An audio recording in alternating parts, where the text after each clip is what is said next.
Fala, meu povo! Professor Newton Filho na área, começando a sua aula sobre religião helênica. Essa aula que foi pensada para as turmas do sexto ano.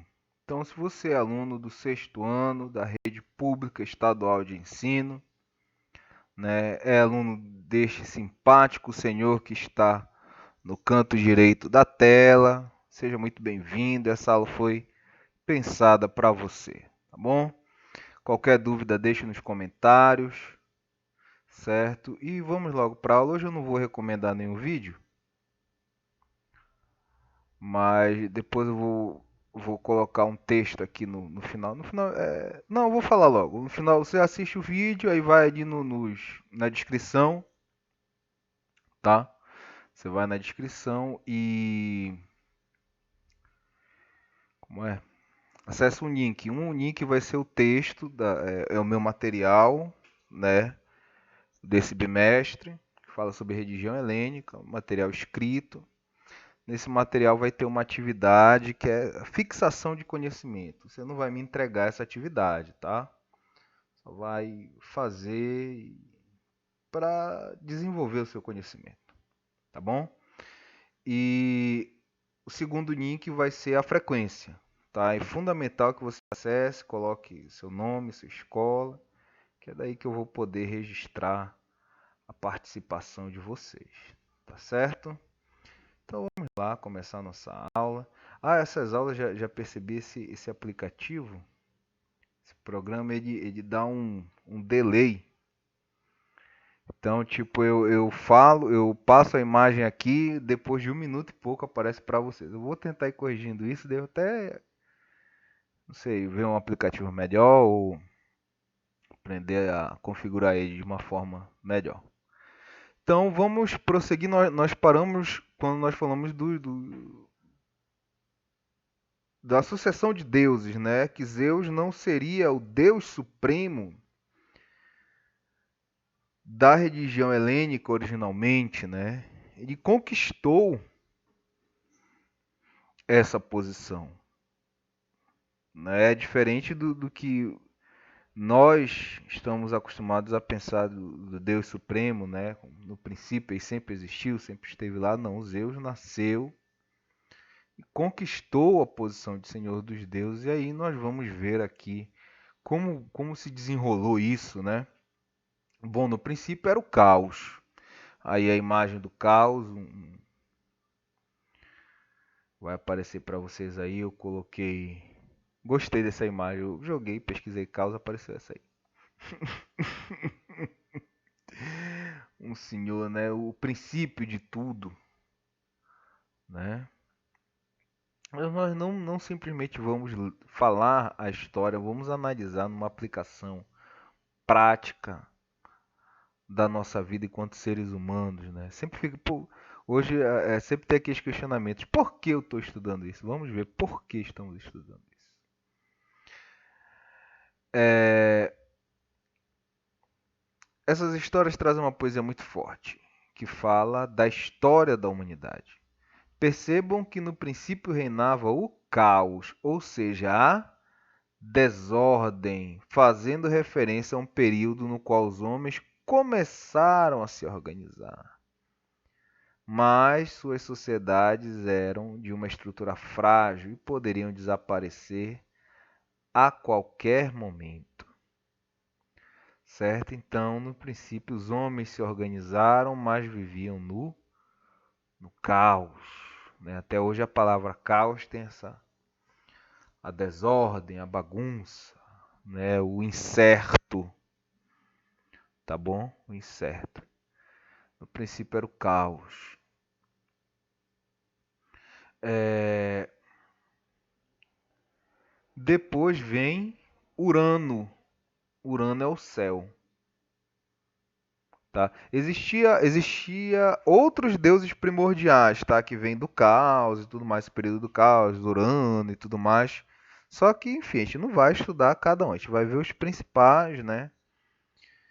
É como eu digo, se a gente for estudar só religião helênica, a fundo nós íamos passar os nossos 4 anos de ensino fundamental estudando isso, tá bom?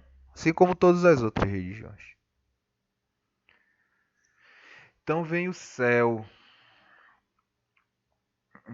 O céu aí já simboliza outros elementos que não estão muito ligados a essa questão da sociedade, mas a ideia de princípio das coisas, né? Céu e terra e tudo mais. Tá? O outro Deus, se a gente vai analisar essa questão em outros estudos mais adiante, né? Nós vamos estudar essa questão do Deus céu, Deus a terra, né? Masculino, feminino, entendeu? E em outras aulas isso será abordado. Inclusive, se vocês tiverem muita curiosidade, eu vou recomendar minhas aulas do nono ano. Tá? No nono ano, já nas primeiras aulas, eu trabalho essas ideias nas religiões. Porque o Deus céu, Deus a terra, né, que não era diferente na religião grega, né, que havia Urano e Gaia. Por enquanto, vamos pular essa parte.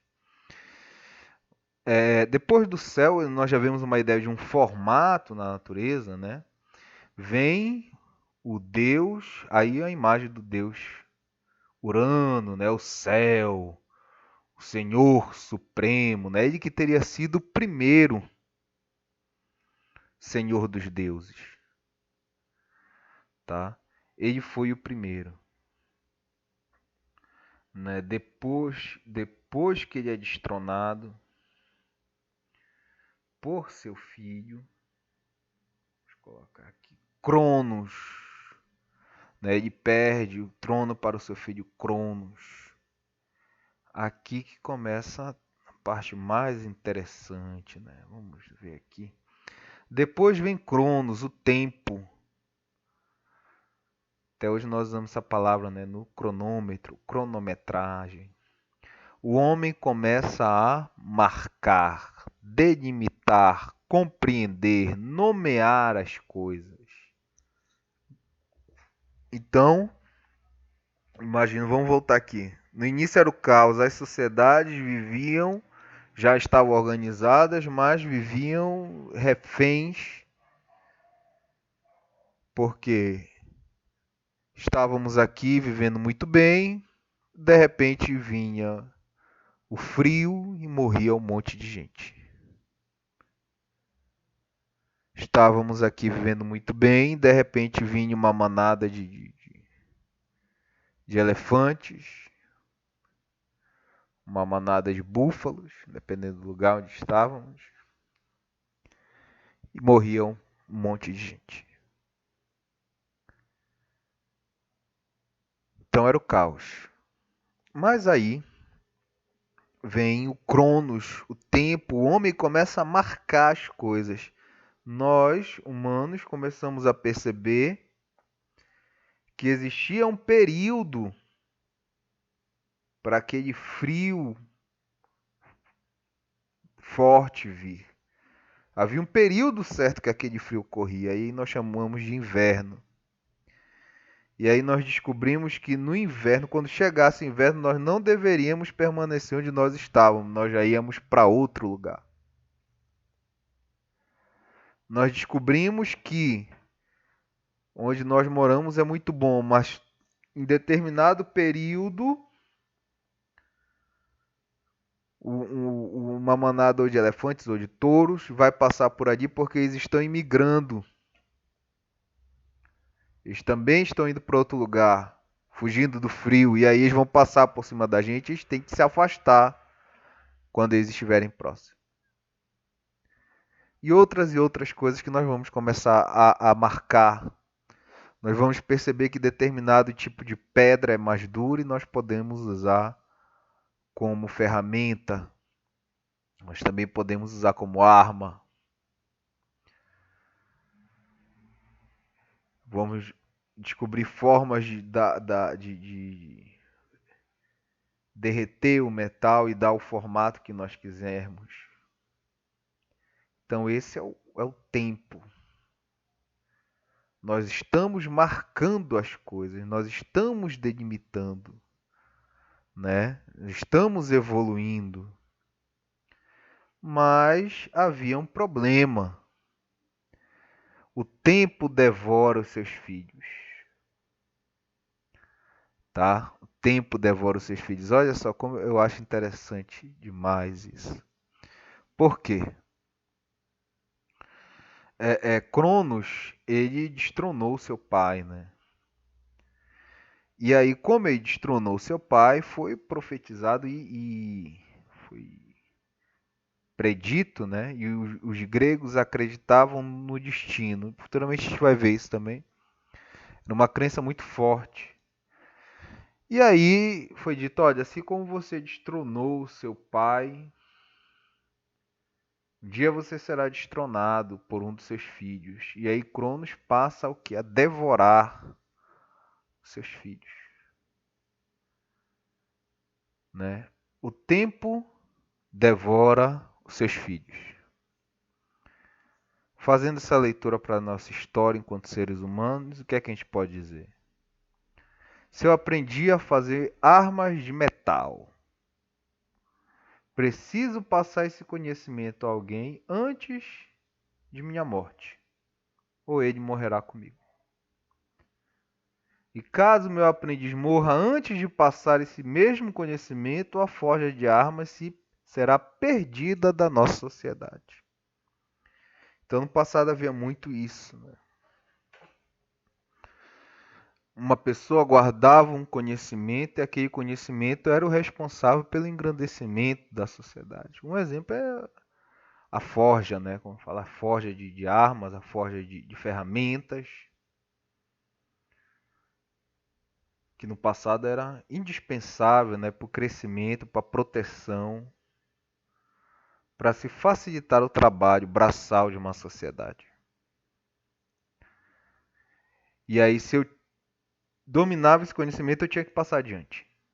Porque se eu morro, o conhecimento morre comigo. O tempo devora seus filhos. Né? Então é interessante a gente compreender a poética essa,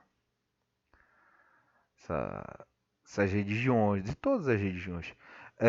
Assim, é interessante assim, alguns colegas, alguns pesquisadores analisam como os gregos eles nem sempre pensavam assim, viu? Como eu estou analisando aqui, tinha o povo, né? O povão acreditava mesmo. Não, existe um Deus, que era o tempo. Existe, inclusive, ele não deixou de ser adorado. O Cronos não deixou de ser. E era adorado ainda. Né? Depois veio Zeus e tudo mais, tá? Então eles tinham essa crença mais prática, né? Mais real. Acreditava que eles existiram mesmo, tá? Não vamos pensar que todos os gregos iam pensar assim, não, isso é uma metáfora e tal. Não, nós estamos analisando aqui como as religiões refletem a nossa história, né? Enquanto seres humanos, tá? Como elas foram úteis para nós nos organizarmos, para nós estarmos aqui hoje, tá bom? Então, até que vem um dos filhos, né, vai conseguir escapar porque a mãe dele, a deusa Reia, dá uma pedra no lugar do filho. Quando Cronos percebe que comeu uma pedra, já era tarde, a criança já estava salva, tá? E quem era essa criança? Zeus. Quem é que Zeus representa? Possivelmente marcando um momento quando o homem desenvolve a mais importante de suas tecnologias. Qual é essa tecnologia? A mais importante de todas é a escrita, certo? Porque através da escrita o homem consegue vencer o tempo e perpetuar sua história e a cultura. Então, o Zeus representa esse período.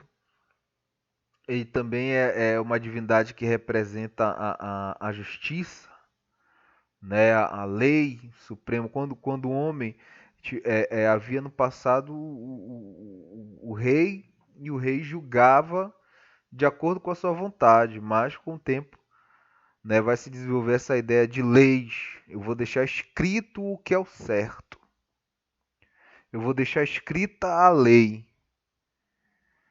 Eu vou deixar escrito o que é a vontade dos deuses, o que é a vontade de Deus. Né? Então aí você tem a imagem do deus Zeus representando isso, a parte da esse período da escrita, né? Que é quando nós conseguimos vencer o tempo.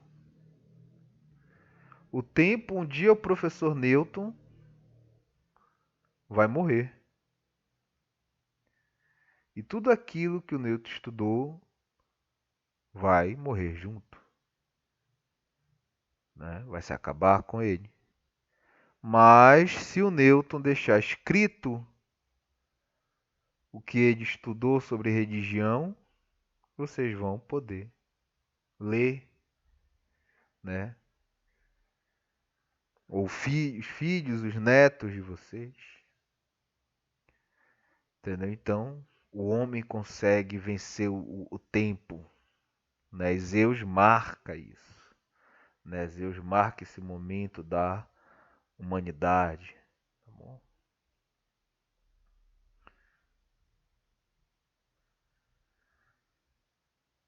Qualquer dúvida, viu, gente? Deixa aí nos comentários, tá? Sei que às vezes alguns olha cega, Newton, tu pega pesado, tem que pegar pesado, tem que fazer isso. Os jovens entendem, né? Às vezes os jovens são muito subestimados. Eu prefiro desafiar do que subestimar, né? Prefiro desafiar do que subestimar. Como diz o cancioneiro popular, já que é pra tombar, tombei. Hum, assim preparando um período no qual o homem dominará essa tecnologia e brilhará como Apolo. Apolo, ele seria o filho que iria substituir Zeus. Acho que eu comentei isso em outra aula, reforçando agora. Zeus tinha vários filhos, né? Apolo, Dionísio, sem contar os humanos, ele tinha filhos deuses também, né? Que era Apolo, Dionísio, Hermes, Atena, a irmã de Apolo, né? Como é o nome dela?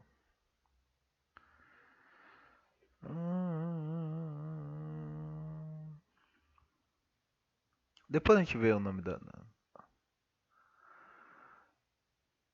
Não, vou ver agora, peraí. Artemisia, ou Artemis, né? Irmã de Apolo. Eram filhos de Zeus, mas o escolhido para ficar no lugar dele foi o deus Apolo, né? O deus ele era muito. Ele possivelmente foi escolhido porque ele representa muito o que Zeus representava, né? A justiça, o correto, o belo, né? O belo centrado, o belo lúcido, né? A questão dele, o Zeus era o senhor dos raios, os raios representam muito essa justiça, né? Porque é uma força destruidora da natureza e ele representava a luz, né? A luz que traz a luz, a luz é a verdade, entendeu? Então ele tinha muito essa representação. Até tem histórias que contam que ele tinha uma antipatia com um de seus irmãos, que era Dionísio, né? Porque Dionísio representava o aventureiro, ele era um deus, mas ele era muito mais herói do que Deus, né? Tanto que a divindade, alguns representam ele como deus do vinho, mas a divindade dele é meio indefinida, na verdade. Então, Apolo representaria esse período, né, onde a própria evolução da sociedade, né? A partir do momento que você passa a dominar a escrita, você tende a evoluir, né? Você tende a continuar evoluindo, tá bom? Ah, devemos ressaltar também a titanomaquia, narrativa que fala da vitória dos deuses sobre os titãs, ou seja, a vitória do homem sobre as forças da natureza.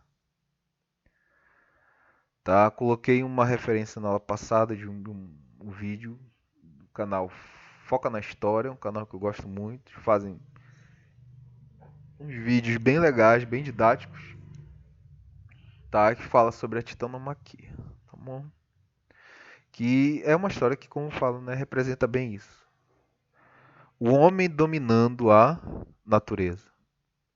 Antes eu era refém da natureza, então eu adorava o sol, a lua. Quando eu passo a dominar a natureza, eu vou adorar o homem, né? Deus que representa essa humanidade que dominou a natureza, tá bom? Os gregos praticavam uma religião politeísta, ou seja, com a presença de vários deuses. Estes deuses e heróis, né? É importante a gente ressaltar isso, porque havia heróis que eram adorados como deuses, né? Não havia uma regra fixa para isso. Esses deuses e heróis tinham suas histórias contadas por meio de várias representações artísticas. Devemos lembrar que, apesar de dominar a escrita, o mundo antigo não contava com uma tecnologia para reproduzi-la em larga escala.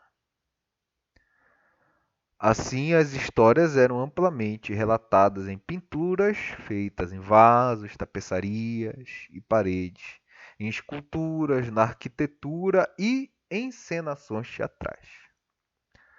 Tá? Então tinha-se a escrita tinha, mas não dava para fazer você ter não tinha nem livro, né? Era os papiros, né? Você ter um papiro se fosse rico. Na verdade, só estudava quem, né? Os gregos eles começaram com essa ideia que todo cidadão grego deveria ter um estudo, né? Então era mais amplo.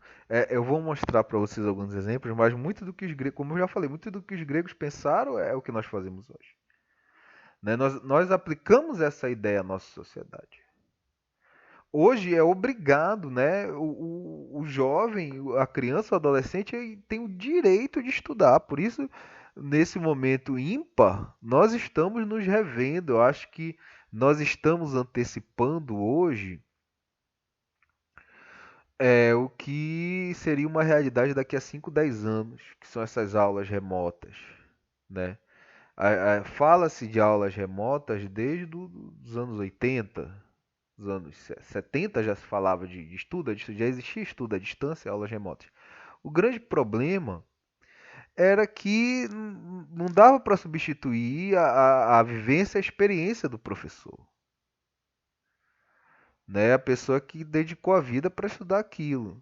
Então você tinha uma dúvida, o cara que aprendeu na prática, né? Às vezes era uma dúvida muito específica, não tinha quem tirasse aquela dúvida, né?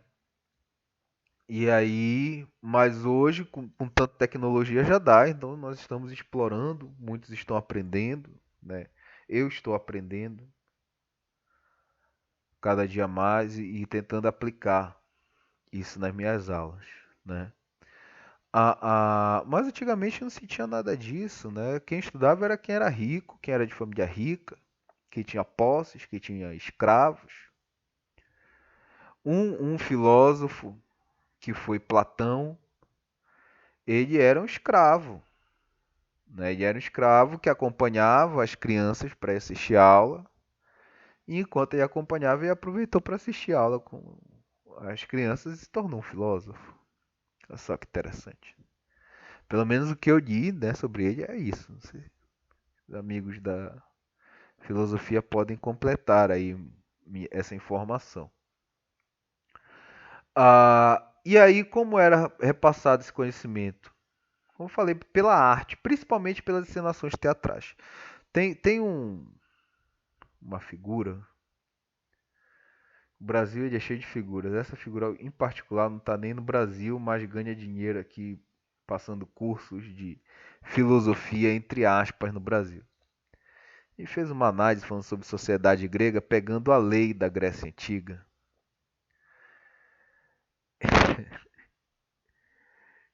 Eu olhei aquilo, gente. Se você for estudar a história de um país pela lei do país, daqui a 1000 anos, vão pegar a lei do Brasil e vão dizer que o Brasil foi uma sociedade perfeita. Porque as leis brasileiras são muito boas. Muito, são maravilhosas. O problema é que nós sabemos que nem sempre elas são aplicadas. Nem sempre, e muitas vezes nós não temos os nossos direitos garantidos. E às vezes até nós que conhecemos os nossos direitos não vamos atrás porque a gente não tem tempo, tá? O certo, vou dar um exemplo, o certo seria, por lei, você chegar numa unidade básica de saúde e ser atendido. E se, nós não podemos atender porque não temos mais vaga, mas nós vamos lhe dar uma condução para você ir, vamos lhe dar um encaminhamento para você ir para uma unidade estadual. E na estadual, se dissesse a mesma coisa, nós vamos lhe dar um encaminhamento para você ir para uma unidade federal.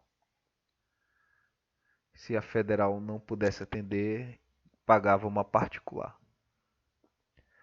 Agora vai ver se isso vai acontecer. Isso é um exemplo de como as leis são perfeitas. A aplicação delas que é o problema. Tá? A aplicação delas que é o problema. E outros exemplos aqui que nós temos. Mas não dá para colocar todos. Então, a melhor forma de você compreender uma sociedade é pela arte. A arte daquela sociedade pode ser até um exagero, mas te dá uma ideia do que é, do que foi aquela sociedade. Grande exemplo disso, ainda falando de Brasil, são os filmes brasileiros. Às vezes você vê os filmes brasileiros, eles são meio que um exagero, mas falam. Pare para refletir, você vê o que é o Brasil, tá? E a principal forma eram as encenações na Grécia Antiga, que é a máscara dos deuses, né? O teatro grego que vai ser uma referência para o teatro mundial ainda hoje, né? Quem se interessar por estudar teatro, possivelmente você vai passar aí pelo estudo do teatro grego, né? Todas as sociedades tiveram seu teatro, né? Aqui no Brasil, os indígenas faziam teatro até antes dos jesuítas, entendeu? Mas a referência, né, para o teatro no mundo se tornaram as peças gregas. Foi toda uma questão histórica, né? Os gregos são o berço da civilização ocidental, tá? Isso é uma questão histórica, não é que a gente queira colocar eles como a referência, historicamente se tornaram referência, tá bom? A Grécia Antiga. É, como já dissemos, esses deuses eram representados com corpos e personalidades humanas. É certamente na Grécia onde surge o padrão de beleza mais comum do mundo ocidental, o de corpos. Aqui eu vou passar, nem sei se vai passar essa imagem de um teatro grego, porque às vezes eu passo a imagem e ela nem aparece para você. Mas eu coloquei, tá? Como era um anfiteatro grego, uma arquitetura pensada para que todos ouvissem um grande número de pessoas. Aí vocês vão ver como era essa realidade, né? Como eles aprendiam sobre essas histórias, tanto da religião como da cultura como um todo, tá bom? Os teatros também havia palestras de filósofos e tudo mais. É, É certamente na Grécia onde surge o padrão de beleza mais comum do mundo ocidental, de corpos masculinos musculosos e femininos magros e curvilíneos. Apesar de contarem com simbologias iconográficas, a representação mais comum da mitologia grega certamente estava na própria imagem de seus deuses. Então, para vocês terem ideia, que a gente já falou de referências, né, da cultura grega que nós temos na sociedade até hoje, a ideia de você, de todo cidadão ter direito a estudo, né, o teatro que é uma referência no teatro para o mundo. Mas vamos mais profundo, né, a nossa ideia do que é bonito, do que é belo. Aqui vai aparecer para vocês à esquerda uma pintura grega do herói Teseu vencendo Minotauro.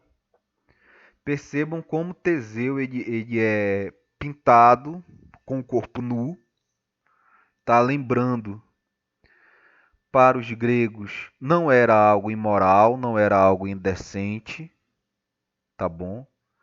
Muita na sociedade vê, isso é uma indecência, não. Para eles não era indecente, era o belo, era o bonito. Vocês veem a Teseu aí vencendo o Minotauro, né?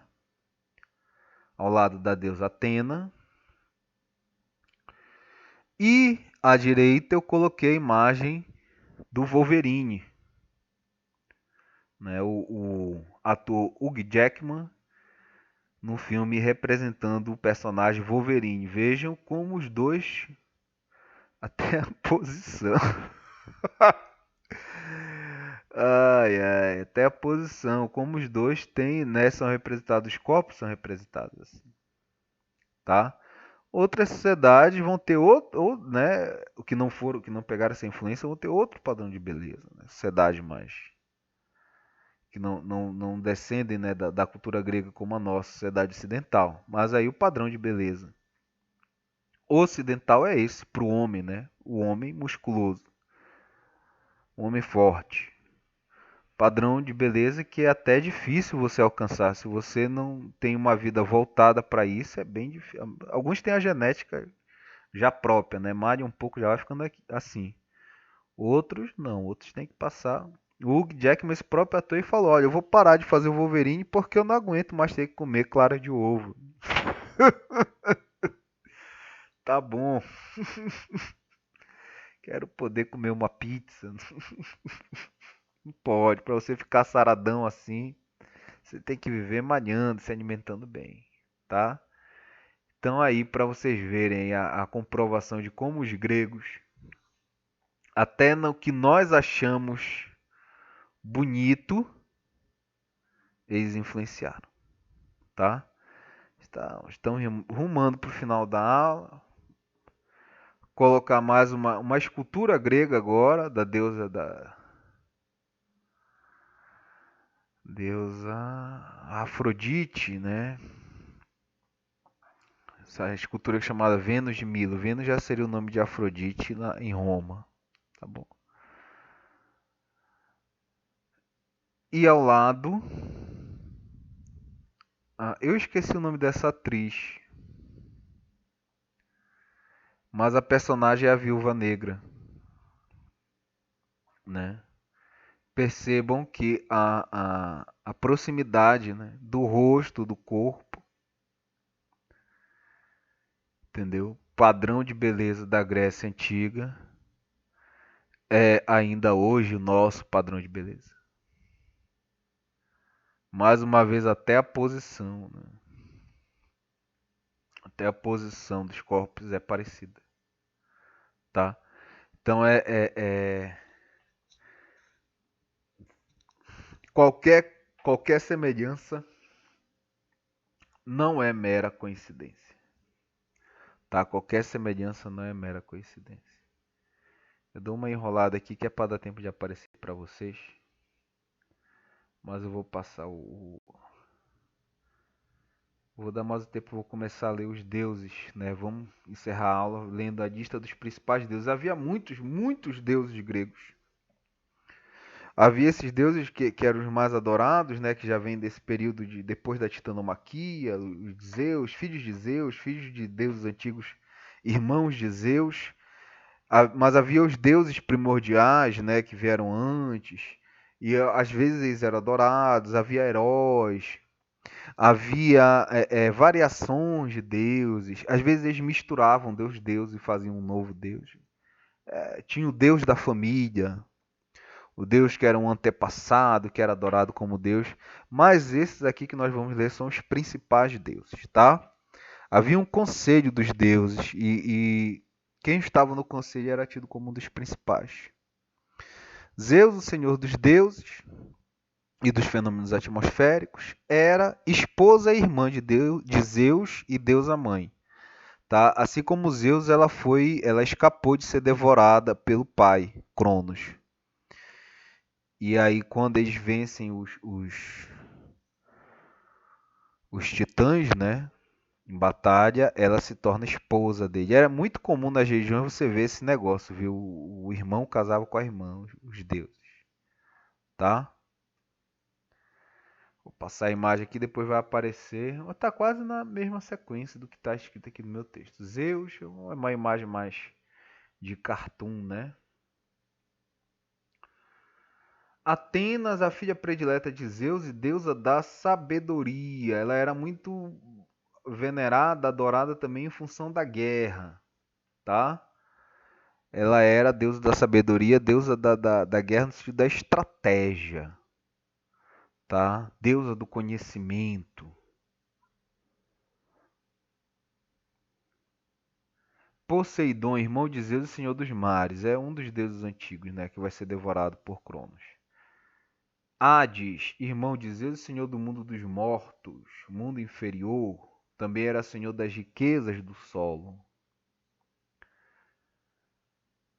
Deméter, a grande mãe ligada à colheita. Tem aqui a Deméter? Deixa eu ver.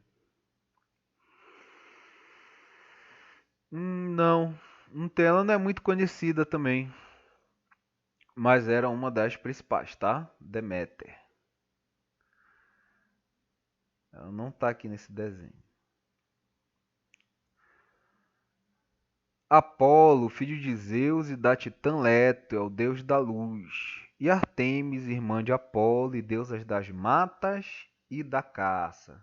Hoje também ela é associada à justiça, né? Aqui no Brasil, quando vocês veem aquelas estátuas que representam a justiça, né? A lei é cega, né? É a deusa Artemis, tá? Ela tá aí ao lado, nesse desenho tá com arco e flecha, ao lado de Apolo. Está entre Apolo e Poseidon, né? Poseidon com um tridente, que era um material de pesca, muito usado pelos pescadores, como ele é senhor dos mares. O tridente aí tem outros simbolismos também mais profundos, digamos assim, tá? Mas a gente não vai analisar hoje. Hum... Hefesto, o senhor das forjas, filhos de Zeus e da Hera, renegado por sua mãe por ser feio e deforme. Tá aqui, o Hefesto está aqui segurando um martelo, né? E não vivia no Olimpo, ele vivia na região dos vulcões.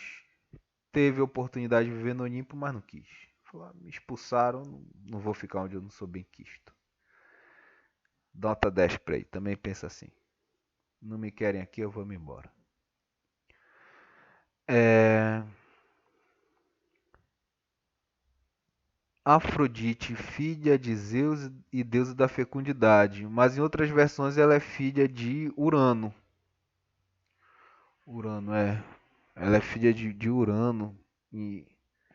Porque varia, viu, gente? Varia. É filha de Urano ou filha de Cronos? Não, ela é filha de Cronos em outras versões. Seria irmã de Zeus. Mas não teria sido devorada. Ela é a mais nova. Tá? Mas em outras versões ela aparece como filha de Zeus. Varia bastante isso. Ares, o violento deus da guerra, né? Ele aparece muito nos desenhos, nos jogos de videogame, mas ele não era muito adorado, não.